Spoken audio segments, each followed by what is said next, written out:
Olá, amigos, olá, amigas. Sejam todos novamente muito bem-vindos a mais uma exposição doutrinária aqui do Instituto Espírita Amigo Germano, na sua série Meditação com Jesus e na sua microsérie Mensagens de Natal por Chico Xavier, na sua parte 4. Meus amigos, pelas mãos abençoadas do Chico, recebemos, nas suas quase 500 obras psicografadas, mensagens e ensinamentos de todos os tipos para todas as esferas da nossa vida nesse planeta, nossa vida nos dois planos, no plano material, no plano espiritual. E dentre tamanho tesouro a nós legado pelo Chico, temos preciosidades que dizem respeito ao Natal, exatamente ao Natal, e que dizem respeito a uma relação fraterna, uma relação cristã, de fato, de todos nós que estamos nessa jornada aprendendo, tentando aprender, nos esforçando para sermos bons espíritas, uma relação fraterna, uma relação cristã para com a natureza, para com toda a criação divina. Então, o Chico, pelas mãos do Chico, nós recebemos também inúmeras mensagens nessa linha. E graças a Deus, meus amigos, somos espíritos imortais, não é verdade? Porque haja tempo para, primeiro, a leitura de todas essas obras e, segundo, um estudo de todas essas obras, uma leitura meditada, uma leitura com ponderação, com tempo. Não poderíamos dizer uma leitura fast food, rápida, acelerada, mas uma leitura no melhor estilo slow food, degustando devagarinho cada pedaço, cada parágrafo das obras do Chico. Falamos do Chico aqui porque ele é o alvo, mas encontramos este mesmo cenário em outros apóstolos da nossa doutrina, em outros mentores, em tantos mentores que nos presentearam com tanta coisa boa. Meus amigos, antes de entrar na obra do Chico, vamos resgatar Kardec. Kardec, na obra A Gênese, capítulo 3, no item 24, nos traz o que podemos chamar de uma bela introdução para essa nossa rápida fala de hoje.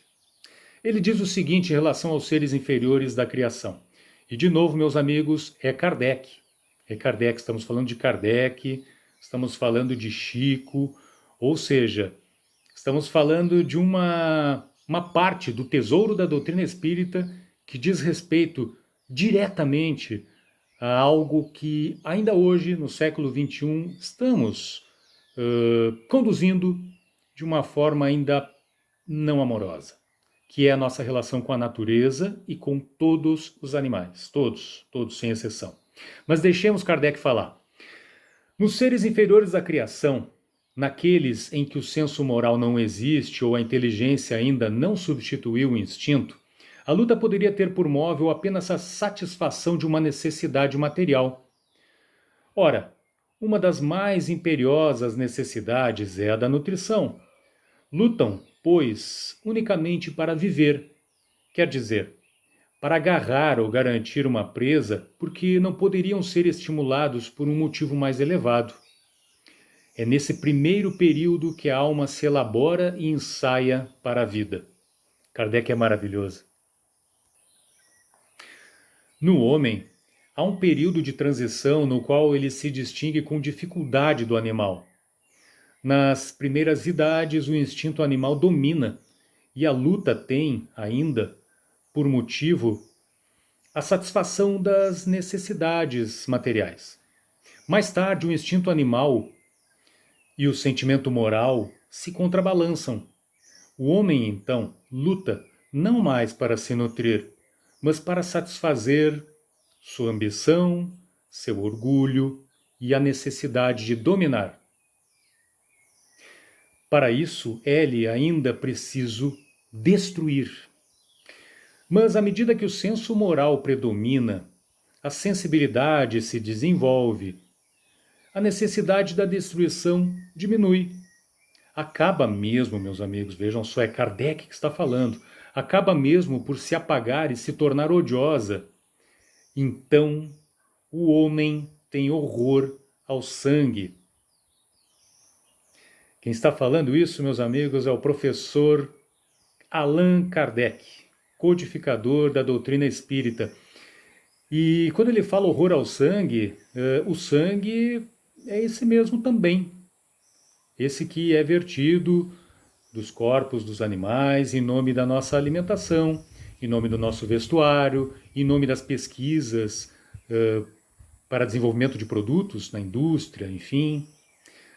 Também é horror ao sangue metafórico, ao sangue das violências que a humanidade ainda impõe aos seus irmãos.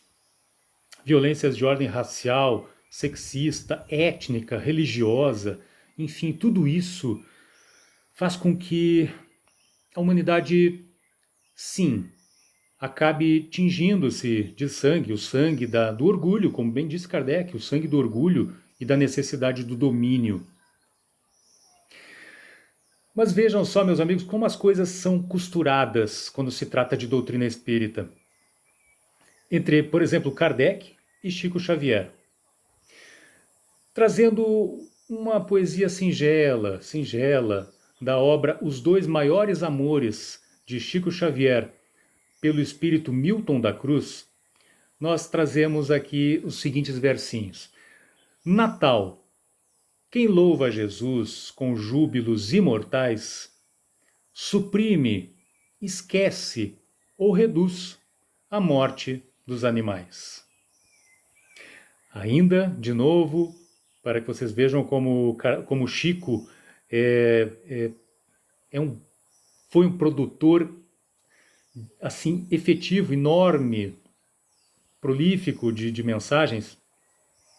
Na obra Pontos e Contos, capítulo 33, uma psicografia do Chico pelo espírito irmão X, traz um diálogo à época do Cristo, uma passagem, estava o Cristo aqui encarnado entre nós, conversando com algumas pessoas sobre as questões da época, as dificuldades, as questões sociais, enfim. Então traz o irmão X o seguinte conteúdo. Cada qual falou, por sua vez, comentando as angústias do problema social na poderosa cidade de que provinham e, após encarecerem a necessidade de transformações políticas no cenário do mundo, esperaram curiosos a palavra do Cristo que lhes afirmou bondoso. Reza a lei do passado, é o Cristo que está falando.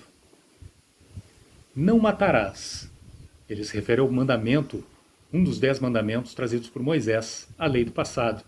Então diz o Cristo, não matarás.